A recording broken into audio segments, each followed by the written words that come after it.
Hey, everybody, welcome to another edition of The Drop. Greg Wyshynski, Arda Öcal here with you every Monday and Thursday, wherever you get your audio podcasts, as well the NHL on ESPN YouTube. I don't know why you're looking at me like that, Wish. My I'm, prediction of Panthers in four I know is that wasn't, strong. but that's not you. I saw the title of the show. I double checked it to make sure, and you did say Rangers in a sweep on the previous episode. By my math, that's now impossible, having lost game one. Perhaps you have a different read on it, but All, yeah. all I'm saying, if we're going to go with a clickbait title on YouTube, we deserved more views. How dare you? How dare you trolls Oh my God! on The YouTube? wizard pulls back the curtain. How dare you trolls that put all those comments on YouTube? How dare you not watch the video 100 times each to boost our numbers? You jerks. The satisfying thing was going back to the show last night after the game and then seeing people in the comments being like, "Told you so, Arda." I'm like, Yeah. all right. I can't wait to go on Reddit. I can't wait to see what's being said on Reddit. But I felt it appropriate since my prediction got completely destroyed last night to wear the Star Wars collab Panthers jersey. Shout out to Adeline and the team for sending this to me. They are wonderful. The Panthers are. It's for those who don't are on listening to the podcast. It's an AT-AT in Panthers colors. Yes, we're dealing with here. Yes, this really was cool. Their Star Wars Night collab shirt. As you know, I like to be on the Star Wars hockey beat. I also like to be on the sweep beat, which is now shifted over to the Panthers because they're the only ones that can do it in this series. I will say this though. In looking at game one, the Panthers won 3-0. Scoreline is deceiving. Yeah. Yes, the Panthers had a lot of great things going for them in this game, but it was 1-0 until the middle of the third period, and an own goal made it 2-0, and an empty net goal made it 3-0. Mm-hmm. But the Rangers did have a concerning amount of stretches in that game where they just couldn't find any offensive production, Wish. So maybe there is a little concern there. Yeah, and I think you've hit both sides of the coin, which is that when you go over 14 minutes in the second period between shots on goal, that's a real problem. When you can't get to the inside of the Panthers defense for high quality chances against Sergei Bobrovsky on a regular basis, that's a problem. I mean, where was Chris Kreider last night, right? But that being said, it's a 1-0 game. You had a Braden Schneider breakaway that went off a post. You had a Will Cooley breakaway that didn't work out. You had two power play opportunities where you didn't cash in. It's not as if the Rangers didn't have their opportunities to make it 1-1 and then all bets are off. But there were a lot of moments in that game when, and I hate to say this because Ranger fans get so pissed off at me when I say this, but like when you think about the fatal flaw of this Rangers team being 5-on-5 play, and then you look at the Panthers at 5-on-5 last night, every single metric had the Panthers ahead. Every single one, whether it's shots, shot attempts, expected goals, scoring chances, everything at 5-on-5 was in favor of the Panthers in that game. And that's not a great way to get off the blocks if you're the Rangers. The other thing I noticed in that game was the Panthers, and I guess this leads to the stats you just said, they seemed to win every puck battle. Yeah. It did, like, even if it was a 50-50, even if both players were getting to the corner at the same time, it just felt like the Panthers were winning those pucks, were digging them out, were tougher, were grittier in those moments, in those battles. Mm-hmm. And if that carries on for the rest of the series, that is bad news for the Rangers. They also were able to exit their zone pretty easily too. And the Rangers have to turn that around pretty quickly. I mean, like Paul Maurice, the Panthers coach, said last night, it wasn't a perfect game for them. They have room for improvement. They gave up a couple breakaways that could have easily gone the other way. The thing that I found a little bit disturbing for the Rangers last night was I came into this series thinking it was going to be Carolina, but they can score. And it kind of felt that way. Like the Panthers controlled play, they got their shot attempts, but when they needed someone to make a play, Matthew Tkachuk makes a play in the first period to get them up 1-0. Huge goal on the road. That's after he throws a couple big hits on Vincent Trocheck before that. Oh my! I mean, he was the Alexander Barkov called him the tone setter, and that's exactly how it felt. It was the first time in the playoffs that Tkachuk really felt like the Tkachuk from last season when he, would frequently put on the Superman cape and be the hero. And so that's when you see their players step up the way they did, then that's impressive and really makes you wonder if the Rangers have a counterpunch for that. Now, the other thing I wanted to ask you about is the goaltending matchup. We've talked about Bobrovsky before on the show. The fact that last year he faced a massive amount of shot volume. This year, it's a different story. He was there every time they needed him on high danger chances. Other side of the ice, Igor Shesterkin, great game, but that Lafreniere own goal was not on Lafreniere. That was on Igor Shesterkin misplaying the puck against the boards and allowing Carter Verhaeghe to steal it away and get a shot on goal. It's either going to go off Lafreniere's stick or maybe to Tkachuk for a goal. And so Shesterkin making a pretty critical error in a game where Bobrovsky on the other side of the ice had a shutout was kind of an interesting subplot to game one. Yeah, Marty Biron echoed your sentiments on Twitter, actually, in that play. Said, Shesterkin didn't need to play that puck in that moment. I get that, but still, it was an own goal. Like, it was still a bad bounce at the end of the day. I get it. He wasn't necessarily in position. What led to that? I get that. I think both goaltenders played great. They made some high-quality saves. If you got those performances from both of your goaltenders for the rest of the series, you're not blaming the goaltenders for a series loss. Let me put it that way. They both played great. Here's the thing, though. The Rangers have routinely had less than 25 shots a game in these playoffs. I think it's like 7 out of 10 games or something like that. If that's the output, the volume that they're going to continue with for this series, that's not going to be enough against the Florida Panthers. That's not going to be enough against that game one Florida Panthers. It's just not. Scale of 1 to 10, how concerned are you with the Rangers right now? 2, 3, not that concerned. It's game one. It's game one. They lost. They were competitive for most of the game. There's things that they can identify clearly and work on in practice, and they can have a bounce back game in game two. If they get owned in game two, then I have more concern. Yours is a 5? Mine is a 6. A 6. Oh, what a swerve. What a swerve. 6. He had the 5 up for those listening. He had the 5 up with one hand, and he just added the thumb. I'm a 6. I think that game was like one of those, oh boy, this is a different cut of steak than we've been playing in these playoffs. Florida's real good. And the thing that I've learned about them, Arda, in the last couple of days in covering the series, Paul Maurice said something really fascinating the other day about how this was a real jokey, fun team last year. And it helped them win that Boston series, keep things light. It helped carry them through the Eastern Conference. And then they got beat down by Vegas in the conference, in the Stanley Cup final. And it really had an effect on them. It really made them angry and sad and despondent. And so when they came back to training camp, Paul Maurice is thinking, okay, I got to crack the whip. I got to make these guys into a serious team. And to his surprise, it's the players that had already done that. They made camp hard for themselves. Good. Because they sort of have now matured into a team that can still have some fun and is still a jovial bunch, but is very businesslike. And I thought that efficiency was all over the place in game one. So that's game number 1. Game 2 in the Eastern Conference Final will be on Friday. Of course, the Western Conference Final begins tonight, and we will break that down with one of our NHL writers on ESPN.com, Ryan Clark, in just a second. Before that, though, your Conn Smythe watch, where you asked nearly 24 potential Conn Smythe voters for their ballots at the moment, and you have acquired a current top 10. Yeah, Vincent Trocheck just outside the top 10. Number 10 is Sergei Bobrovsky. Keep in mind his stats overall for the playoffs, 908 save percentage. They're not great quite yet. I do think there's some question of how much is his success is the Panthers defense versus what he's doing. But obviously a game one shutout goes a long way to convincing people. 9 is McDavid, cooled off at the end of the Vancouver series, but was on fire at the beginning of the playoffs. Tkachuk, 8.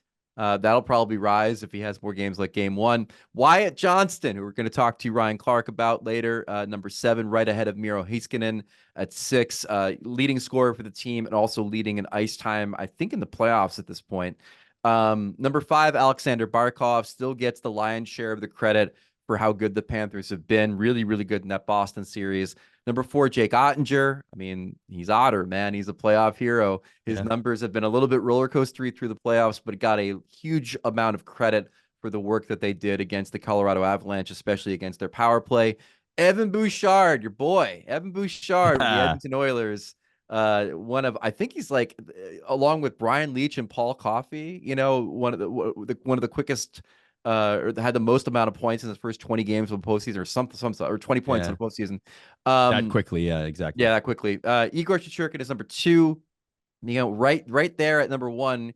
The misplay last night was a tough one to see, but he is obviously the reason the Rangers are where they are. And then number 1, Leon Draisaitl of the Edmonton Oilers. Our voters felt that he is the current leader for the Conn Smythe, obviously the current leader in points. They're not favored to win that series, which means this could change pretty quickly. But right now, if you're saying, why are the Edmonton Oilers playing the Dallas Stars in the Western Conference Final, the number 1 answer is going to be the 200-foot game of Leon Draisaitl. Yeah, he's been great, and he leads the postseason in scoring, of course. And this list could look mighty different in a week and a half. It could look different by tonight. Yeah, it really could. Honest, yeah, right? That's actually, speaking of that, it's always funny to see the updated Stanley Cup favorite odds after every night, because it's like whatever team wins, oh, they're the favorite now. Oh no, they're the favorite the next day. It's like it just flip flops. It's just hilarious. And the Conn Smythe odds, I think on ESPN Bet last night, Bobrovsky's odds jumped for the Conn Smythe based on the game 1 shutout. And again, like you think about Ottinger being ahead of Johnston and Heiskanen on that ranking. I think that's a lot of projection. Like, I think the thinking is, okay, if Dallas wins this series, it means that Edmonton didn't outscore him. If Edmonton didn't outscore him, Ottinger's probably the reason. So there is a bit of projection that goes on to these things too. So 3 of the top 5 in the Conn Smythe watch are in the Western Conference Final, and we decided to invite a friend to help us break it down. All right, happy to have him on the drop. Ryan Clark, one of our NHL writers for ESPN.com, coming back here on the drop to preview the series between the Dallas Stars and the Edmonton Oilers. Ryan, why don't we start here? There's going to be a lot of talk in this series about depth, and in particular the Dallas Stars and how deep this team is. Question is this team too deep for the Edmonton Oilers and their very top-heavy squad? It's interesting because the conversations around depth in the Stars, it's one of the hallmarks of which they've been built upon. Going into this round, you've had maybe all but 2 or 3 Stars players score. And while, yes, you've had the Wyatt Johnsons of the world really take off, you've seen Miro Heiskanen as well. You think about how they beat the Colorado Avalanche and who scored the game winner there. And that's someone that this is his first year in town, and Matt Duchene. As or is it's too much for the Oilers? Like, that's sort of the $1 million question at the moment, because when you look at the series they just finished against the Vancouver Canucks, the Canucks were getting contributions, again, as little as they were given how few goals they were scoring, but they were getting contributions seemingly from everyone. And the Oilers were able to get contributions at time. And an example of that would be someone like Ryan Nugent-Hopkins, but also, more importantly, Dylan Holloway. You're seeing guys like Dylan Holloway get on the second line. You're seeing that defense, in addition to Evan Bouchard, be able to contribute goals. And so the Oilers have shown they have depth. It's just a matter of, can it be the sort of sustained, repeated depth over another playoff series? Whereas if the Stars, never mind the playoffs, that's exactly what they've been doing, not only all season, but really ever since they lost to the Calgary Flames in that one postseason, in which everybody said, if you could get the offensive firepower around Jake Ottinger, this is a team that could possibly do something. And that's exactly what they've been. Speaking of Ottinger, I don't think it's any surprise that Stuart Skinner is not Jake Ottinger. I think it's seen as one of the bigger advantages of the series that the Stars have a Vezina caliber goalie while the Oilers do not. Question is, based on what we saw after the reset in the previous round, where coach Chris Knobloch sat him for a couple games, can Stuart Skinner be like 80% of Jake Ottinger in a series? It's not necessarily is he going to be 80% of Jake Ottinger. It's just, are you going to get the 100% of Stuart Skinner? Because when you get the 100% of Stuart Skinner, you're looking at someone who put a $5 million goalie on the bench and Jack Campbell. Now, granted, Jack Campbell had his own issues last season. But even with the challenges that Stuart Skinner went through the postseason last year, the Oilers still stuck with him. He was still their number 1.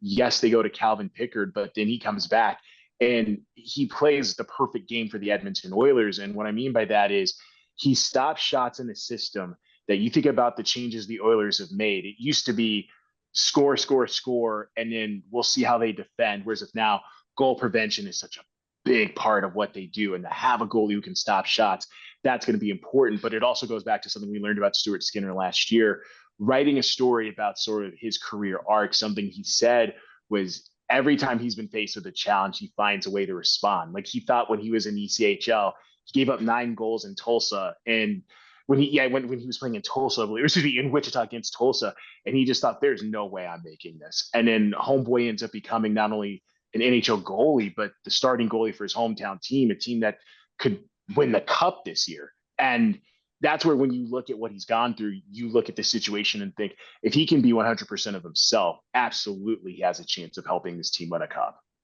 Speaking of helping your team win a cup, the spotlight will always shine brightest on the superstars, particularly Connor McDavid. But in watching him play, Ryan, is he okay? Yes, he is. It's a different version of McDavid than what we're used to seeing, because so often we think of McDavid as this goal scorer who just simply destroys that way. When really you look at the last few seasons, even before the 100 assist season, he's become and was already one of the game's most dangerous facilitators. And what you've seen this year is him just be so dangerous in a way that he doesn't need to score goals to beat teams. Then it's that question of, well, A, if they're doing this already, how far can they go with just this pass first McDavid? But then you think about it and go, so what happens if he keeps up the passing first mentality and then the goals come? How much more dangerous is this team going to be? And so, yes, you're getting the points from him. You may not be getting the goals, but if they're winning and others are scoring and he's putting his teammates in a position to succeed, then it's sort of one of those, do you want to see goals from him? If you're the Oilers and Oiler fan, yes. But are you around further than you were a year ago when he was scoring goals? Absolutely. So it's a trade-off that people would probably want to make, again, because they're not that far off from being in a cup final again. It's still bonkers to think they won a game 7 without a point from McDavid, like on the road, no less. Like that is still mind-blowing to me that the Edmonton Oilers were able to accomplish that.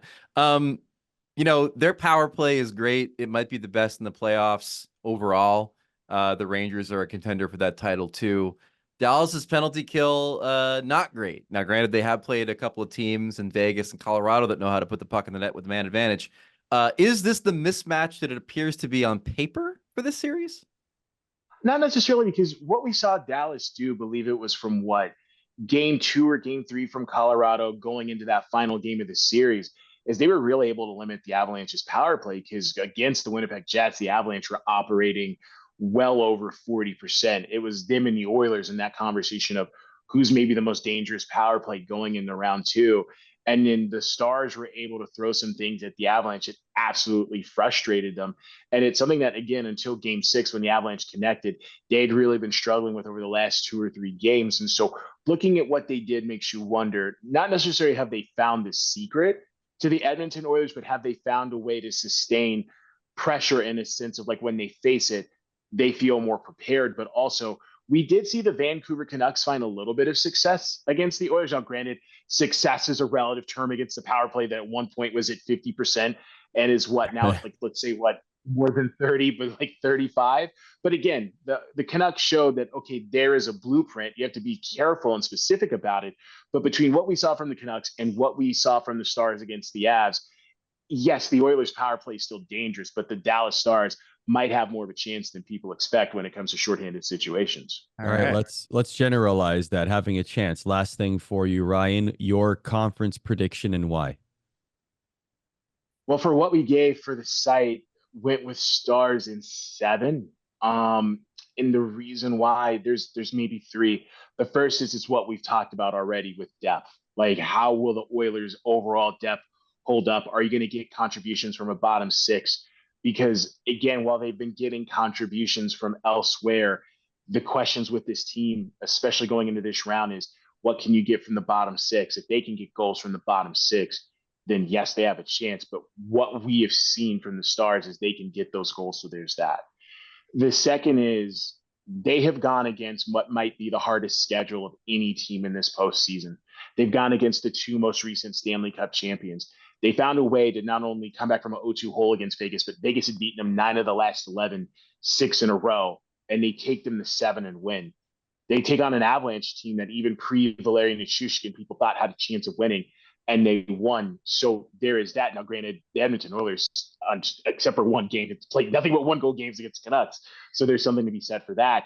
But then the final reason I guess I would lean towards the Stars in this case is it seems like the Stars have answered more questions than the Oilers, because for all the work Chris Knobloch and his staff has done, this is still what, month 7, month 8, month 9, where they're still like they've gone a long way. Whereas if we've seen the Stars with Pete DeBoer, like we've seen them win, we've seen them lose, we've seen them respond from the losing.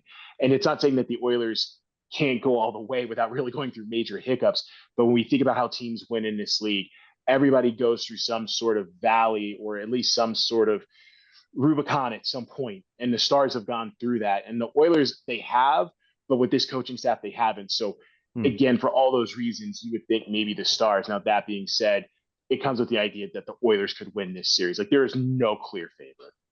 Arda, are you picking the Oilers in a sweep and then should you get to Dallas in 5 after they lose game 1? And wear a Dallas Stars shirt on the show? Absolutely, yes. I have Oilers in 6. Wish you also have Oilers in 6. I do. I know we look the same. We pick the same. That's the drop, ladies and gentlemen. Yes. Why did you like the Oilers? It all starts with the goaltending. If they can have Stuart Skinner, like you've said a lot on the show, wish not lose the series for the Oilers. They have solid net minding. I think they can beat any team on any night because they're that strong. And if McDavid gets on the score sheet, they typically win.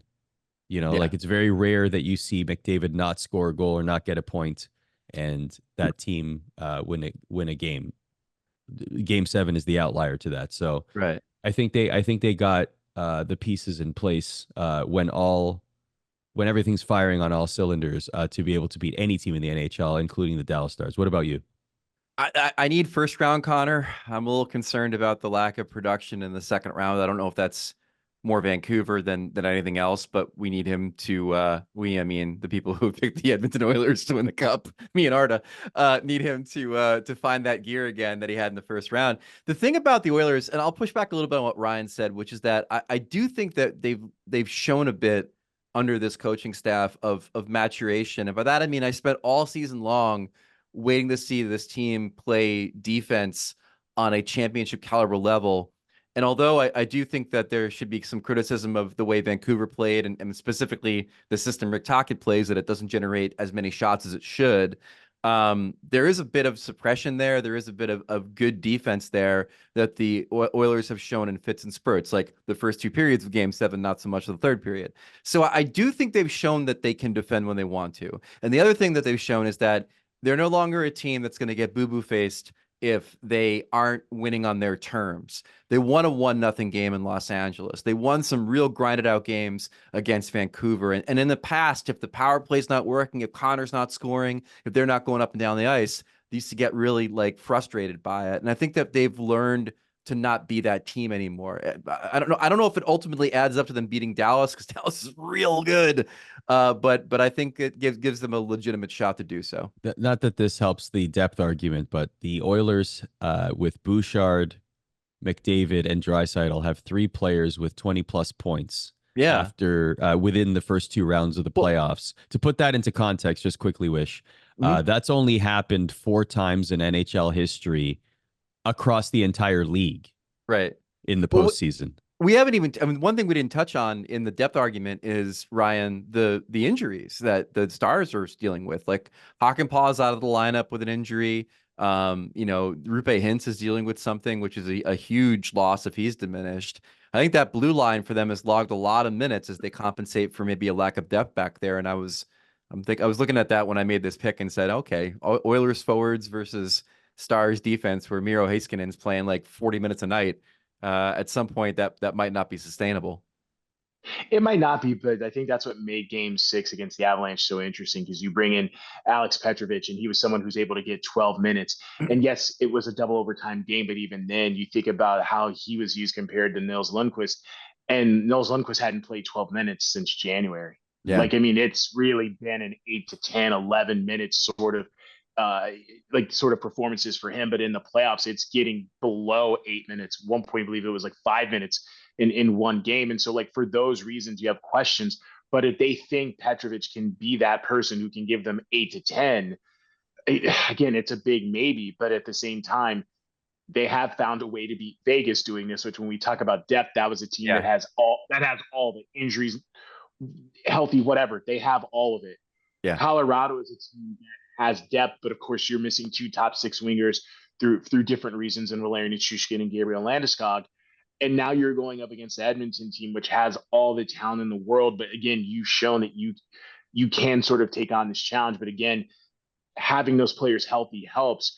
But even if they're not, that's why you went out and got Matt Duchene. Yeah, it's exactly. you elevated Mike Johnston into being this player who, let's face it, looks like of all the homegrown players they've developed, you're starting to ask the question of, could he be in the top 3 if he isn't already, which is a wild question to ask given who they have. But this is why you've done what you've done if you're the Dallas Stars. Correct. Follow Ryan on Twitter at Ryan_S_Clark.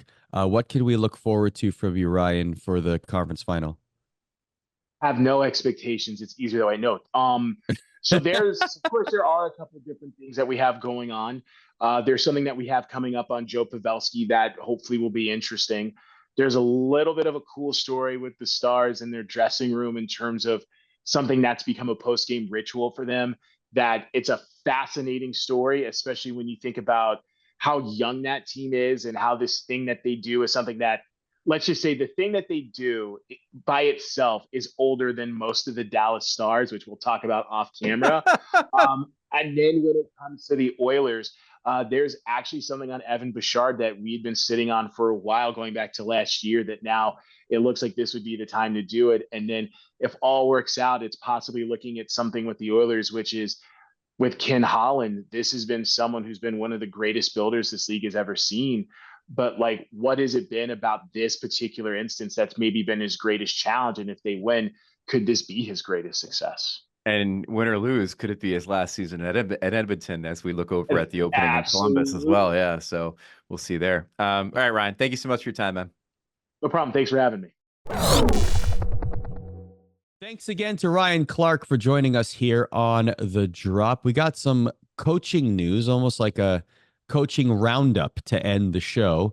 First of all, flowers to Rick Tocchet winning the Jack Adams Award. A lot of people predicted this. A lot of people saw this coming, except for the 5 people that did not vote for Rick Tocchet. What's up with that, Wish? I have no idea, man. Keep in mind, this is the NHL broadcasters that do this award. Those jerks. Not the writers, those jerks. Listen, I mean, say what you will about Rick Tocchet in the playoffs. In the regular season, he deserves most of the credit for them turning around their defensive metrics. He kept them on the straight and narrow. He put the hammer down early on too, to try to get this team to play well off the hop when they weren't playing all that great. Every reason in the world for Rick Tocchet to win the Jack Adams, and I'm glad that he did. Yeah, certainly. Andrew Brunette was in second, and in combing over the ballots, Mike Sullivan got a 3rd place vote. Yeah. Does that make any sense to you at all? It doesn't make any sense at all. If they had made the playoffs, maybe, but I guess maybe it was a Pittsburgh broadcaster that thought he did a great job. I don't know. Who knows? Yeah, it makes no sense to me. Yeah. Brunette distant second, and obviously bonus 3rd. But yeah, I mean, Tocchet deserved the award. Glad he won. Yeah, and happy trails to Rick Bowness, of course, into retirement after a wonderful career for Rick Bowness. But yes, Rick Tocchet certainly deserving of the Jack Adams Award. The Kings make Jim Hiller their official coach. It's always nice to see someone earn the official permanent head coach position, shedding the interim tag. But people do have some questions about this. Thoughts about his system, that he implements on the ice. Like, what did you make of the permanency of Jim Hiller with the Kings? The off season availabilities for Rob Blake would seem to indicate that they might get away from playing the 1-3-1 a little bit and playing that defensive system a little bit. So it was a little bit interesting to see them double down on Jim Hiller. I think part of the issue here, Arda, is Rob Blake. He has 1 year left on his deal. He's going to be in his 8th season. The Kings obviously have a struggle getting out of the first round of the playoffs if they don't have playoff success this next season. they might make a change at the top. I don't think there's any reason to believe they wouldn't. And so if you're like a coach looking for a gig, you probably don't want to take one where the guy who hired you isn't going to be there in a year. And so I do wonder if that plays into his thinking, other coaches' thinking, and ultimately why you let Jim Hiller get another crack at this thing and see if they can figure it out. But yeah, I've seen the word uninspired to describe the Hiller retention, and I think that's probably the right way to describe it. It'll be interesting to see what he does in the next year. I don't see systems changing. I mean, you're going to probably get more of the same. That's why you make an interim coach a permanent coach, because you like what you saw when what he did as interim coach. Yeah. So you're going to expect to continue to see what you're going to see. The Devils decide Sheldon Keefe is their guy. Sheldon Keefe recently relieved of his duties with the Toronto Maple Leafs, and he now joins the New Jersey Devils, from my childhood team to your childhood team. Wish, how you feeling about this? I'm sorry to have it to make everybody wait until the end of the show to hear my thoughts on this. So here's the thing. I feel like they were looking for a coach very different than Sheldon Keefe. I think they would have loved Berube, but you understand why he chose the Leafs. I think they would have loved Mike Sullivan, but obviously he's under contract with Pittsburgh. He's not going anywhere. To me, they needed somebody who can go into that room, have a track record of success, get the players' attention, and also try to change the culture of the team, which is something that GM Tom Fitzgerald has talked about. I think Sheldon Keefe is a real good coach with a defensive system that, if implemented properly, will make the Devils better. I think that he is somebody who I'm interested to see what his second act looks like. I was talking to a source the other day that said the best thing that happened to him was Kyle Dubas leaving, because he grew as a coach without that safety net there, because he's been with Dubas in almost every stop. And learned, what a different managerial style looks like with Brad Treliving, and kind of grew up a little bit as a coach this year for the Leafs. And I think a lot of people thought he did his best job coaching the Leafs this year. My concern is the cultural part of it.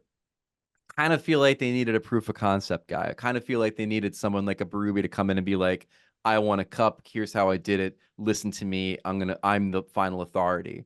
I don't think Sheldon Keefe has that. He's won one playoff series. So the culture change is going to be an interesting part of this, Arda, because I've heard from some people that he has kind of a laissez-faire approach to players and leadership. He allows the young players to kind of find themselves and find their roles and figure it out. And if that works, great. But I do feel like the Devils, as a contender, and given the age of their core and most importantly their stars, could have used someone that could better get their attention. And we'll see if Sheldon Keefe can be that guy. It's a similar situation in New Jersey that he faced in Toronto. Young superstars and questions in goaltending and other similar gaps, you could argue, with the Devils and the Leafs. Here's the thing, like, to your point, Berube is a culture changer, and he's got, like you said, that proven track record. Berube has a cup. He can come in there and instill a totally new paradigm. And you wonder if that's going to be the case in Jersey. It's a very interesting hire. It really is, because I think the two things are related. I think he can get them to play D, but to get them to play D, he's got to get buy-in from them, and to get buy-in from them, he's got to earn their respect and be someone who can also change the culture in the room. It's a fascinating hire. I tend to believe this might be the wrong offseason to have an opening. It seems like there's a billion coaches available, but none of them are really the ones you want to hire. I don't know. I thought maybe Jay Woodcroft would have been a more interesting choice here, but in both cases, Woodcroft and Keefe, they both coached elite talent before, and had to manage that talent. I'm a bit more optimistic on Keefe than I think a lot of people are, in the sense that I don't know if you can necessarily judge a guy for having a lack of success in Toronto, because he actually had the most success in Toronto since 2004. So that established, I'm interested to see what he does with the Devils. That's a tough one too. That's a very good point, because, like, the stink of one playoff series win and Leafs futility in the postseason, like that, rightfully or wrongfully, is he carries that around. Yeah. Right. So it's almost like for him, it's good because now he has the opportunity to shed that. Yeah. But I mean, again, inherently, what he did in Toronto was do better than Mike Babcock, Randy Carlyle, Ron Wilson, like you name it. He did something that nobody else did, which is win a playoff round. Like, it's sad the bar is set there, but that's where the bar is set.